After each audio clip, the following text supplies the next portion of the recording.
Appreciate it. I love coming here and seeing all my friends. This is so exciting to be here with you today. But I still need these. It's such a pleasure to be with you. I want to thank the Chamber President, Scott White, and Executive Director for inviting me to share the state of the city with you today.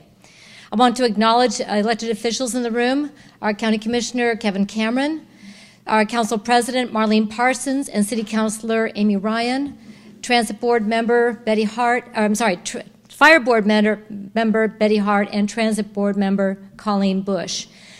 These are all, did I miss one? Oh, Bruce, where are you? Oh, there you are. And City Councilor Bruce Anderson. By and large, we are volunteers that have chosen to make ourselves available to serve our community, and I am very proud to serve with all of these people in bringing the best to Keizer and our Salem-Keizer area. Today I want to talk about Keizer and the Keizer way. The Keizer way works. 35 years ago, there was a big campaign to incorporate this little burb north of Salem. And there have been several attempts to do so, but 35 years ago, come this November, it finally happened. There were people who worked very hard to communicate what the city wanted to be and how it was going to come together. The people took the work seriously, and they were successful. Because they were successful, we are successful. And that happens on purpose. The people who formed the city of Keizer took charge of pride, spirit, and volunteerism, and they made it happen. That's a reality that we live under today. They thought through what we really needed and came together to create a city that is beautiful, it is happy, we've been rated one of the top livable cities, and we've even been labeled a ritzy city. That's because we like to get out and walk our dogs and ride our bikes and our kids skateboard. Apparently, that's the definition of ritzy. Who knew? We are also have been for many years the 14th largest city in this state. According to Portland State University, our population is now approaching 38,000, and I expect it's going to sail through that again pretty soon. But it's not about the numbers. It's about people that tell the story. We started out as a basically not Salem, but then we had to establish an identity of caring, creative, hardworking, and independent people that have created a community. We are a significant part of the economic and social fabric of the Mid-Willamette Valley. And today I'm here to talk to you about what those strengths have gotten us and what I believe we need to do in order to remain strong and vibrant well into the future. Keizer's economy has had many of the right elements ready for the economic recovery we are now experiencing. We didn't have the speculative real estate, so we didn't experience the huge drop that some places experienced. Likewise, we haven't experienced the meteoric rise in property values in the recovery. We've been a little bit more stable in between, and Will Summers, I want to comment, thank you for the Mid-Valley Economic Indicators, Marion Polk County. I get this every month in my email. It is really helpful. It's got some really nice data. If you want to get on his mailing list, talk to him. It's really hard facts on our unemployment rates, employment gains, trades, traded sector, and year-to-year changes in our employment. It's a nice snapshot every month of where we are and where we're going. Our property values, though, are now rising. We are constrained within a UGB that has not changed, urban growth boundary. I defined it. So we are seeing that increase. We are also seeing that Keizer is a great place to live and people are attracted. They want to move here. So when properties come on the market, real estate people, am I right? They're gone. People are speaking for those properties because why? Keizer's the place to be. We want to be here. People know that, and they want to join our community and be a part of it. In the housing market, we have a regional shortage of all housing types. In the rental markets, the biggest need is for two-bedroom, two-bath.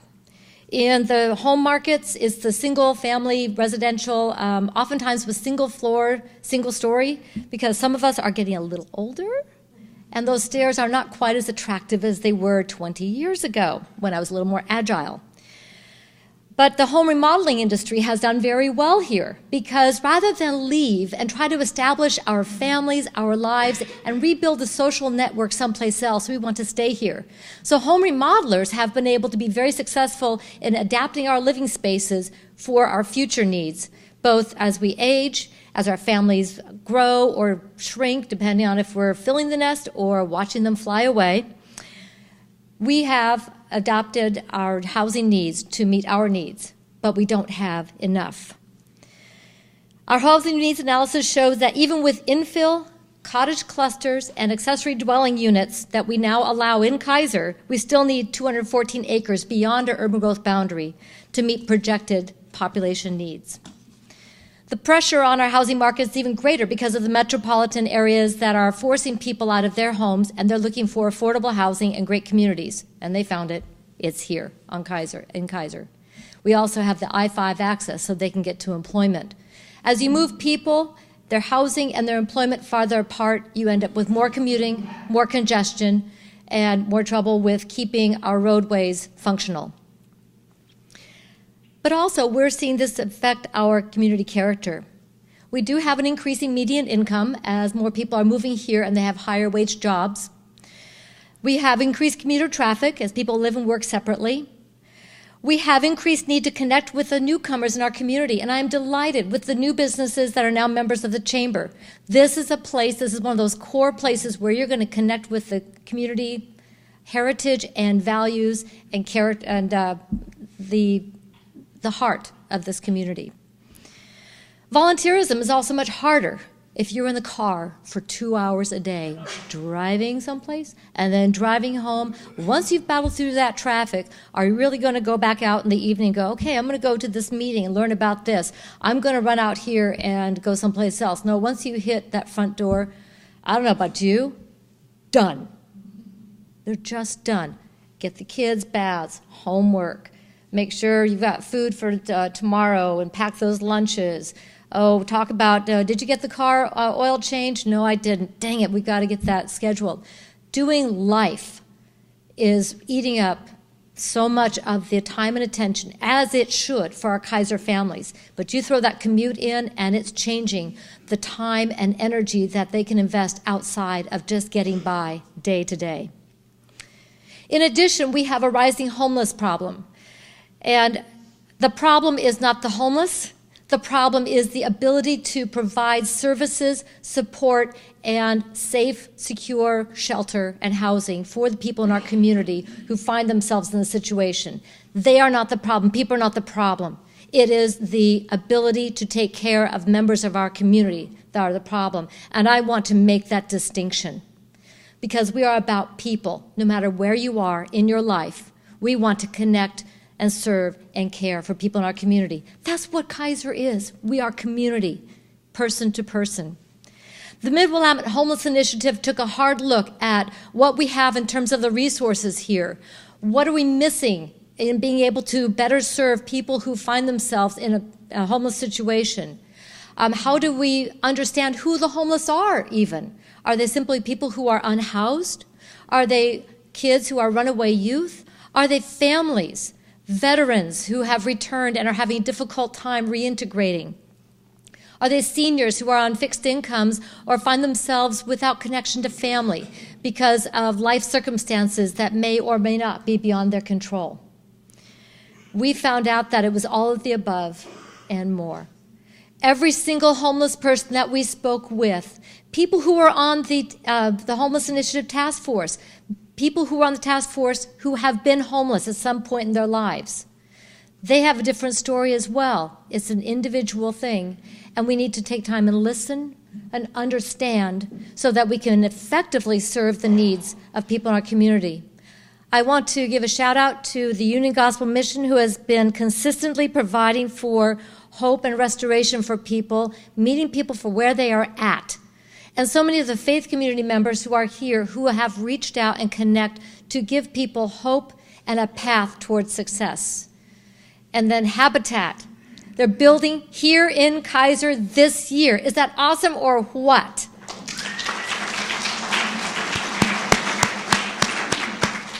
A little community that began years ago is now going to be built out. And they're looking for more spaces, more land where they can build homes for people who want to put down those roots, to have a stable, safe, and secure place for their families, so that children do not have to change from school to school, but can complete their education in a community of caring adults and peers who get them on not only to the diploma, but on to life in itself.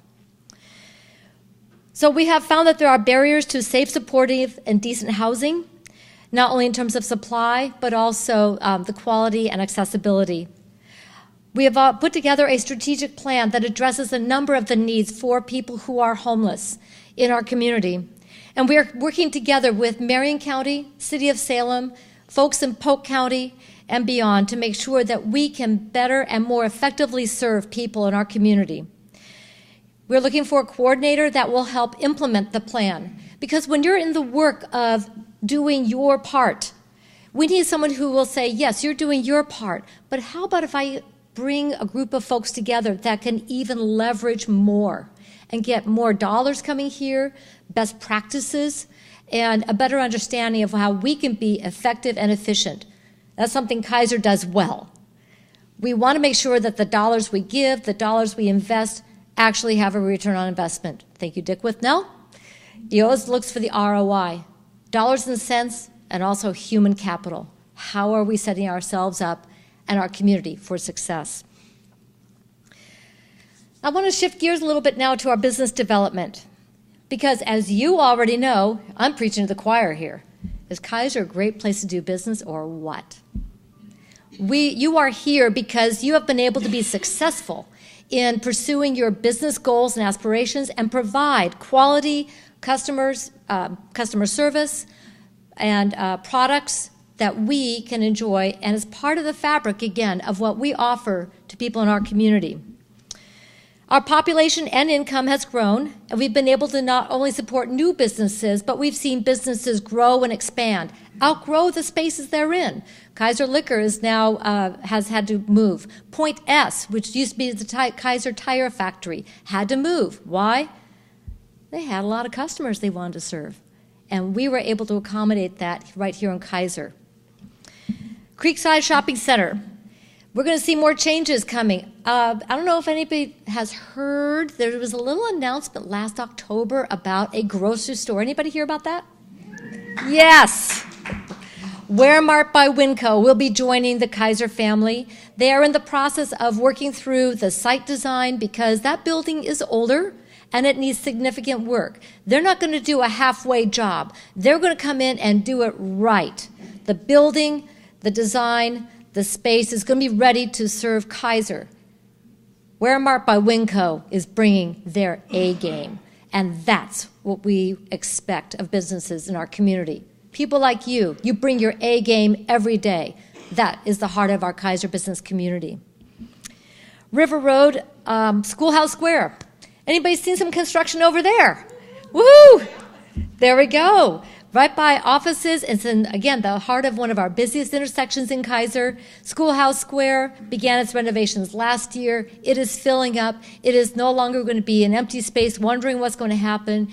People took their time and effort and their money, and they put it where? Right here in Keizer. Why? Because they can make money and bring A-game businesses right here to the heart of our city. Way to go. We welcome the owners at Creekside and Schoolhouse Square to the Keizer business family. We've seen other changes of some smaller businesses as well. I mentioned a couple, and I want to also give a shout out to Classic Homes. Bought that little property just south of Oil Can Henry's, and that is being renovated as we speak, and it looks awesome. Keizer Village continues to be the poster child of what success looks like when you have a space that is filled with local businesses. 19 local businesses. Drive by there any night of the week. You're going to see that parking lot is full. Quality businesses, A game, and it's what the Keizer community wants and enjoys. We do have some issues coming up. The Safeway site would like to add a gas station. So this was something that we changed in our development code years ago that said, no, we're going to put an area that we're not going to add another gas station. Safeway owns that property. That's been part of their plan for years. So the Planning Commission will be holding a public meeting tomorrow night at 6 o'clock for the first look at what the data, what the site plan, what their proposal is. Anybody who would like to either attend, testify, or tune in on Keizer TV, I believe they are broadcast on keizertv.com, so you can stay informed as this issue evolves. We've also seen a growth in the marijuana facilities in this town. We've had to make a lot of changes as the state has made changes to the regulations so we can keep current on the marijuana facilities, that they are properly zoned, that they are properly built, and that safety protocols are observed at all times. Very, very important for making sure our public safety folks are not put at risk in any facility that is not properly run and maintained. We've also are seeing Area B and C under construction, Area C being Bonaventure. There's going to be an opportunity now for the retail portion that is on the market, and we hope to see businesses come in and explore that option once the residential opens. And indeed, people are living there already in the apartments in Keizer Village area. Keizer Station apartments, excuse me. Area B, we have a proposal for bringing Cinemagic, a movie theater, to that site. That is still very much in the preliminary stage. I think on Gator's show I said something about it is at the level of a promise ring. We don't even have an engagement yet, so we're still in the kind of a courtship. Is this going to work? And this is something we can't do behind closed doors because it is publicly owned land. Unlike the deal with Wehrmacht by Winco, that was a private deal, so they were able to have those negotiations in private. But when it's publicly owned land that all y'all own, these conversations need to happen in a public setting because we are the ones who own that land and we will determine the future. Yeah, and please talk to the members of the City Council on what your opinions are, what you would like to see as we move forward with economic development.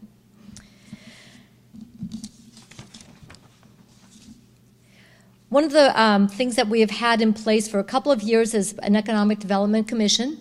It was kind of a new thing for Keizer as a city to kind of embrace that. We don't have staffing for that. Other cities have an economic development department within their city staff.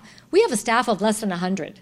So we are very zeroed in on core functions for a city: parks, police, planning, administration, and then we have our water, stormwater, etc.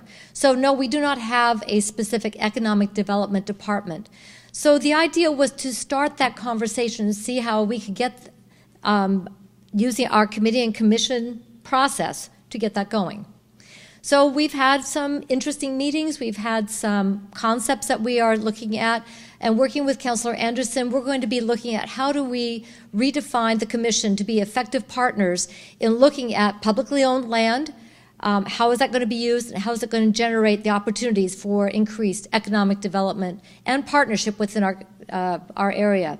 We are partners with SEDCOR, the Strategic Economic Development Corporation. I'm on the board of directors. We are partners with the Marion County Council of Governments, and Renata Wakely is their Community Development Director, and she is great at helping us connect with resources. We are partners with Marion County and Economic Development. So we have very highly qualified economic partners, and what I'm hoping that we can, through our commission, is increase our effectiveness in partnering with those very capable and skilled professionals.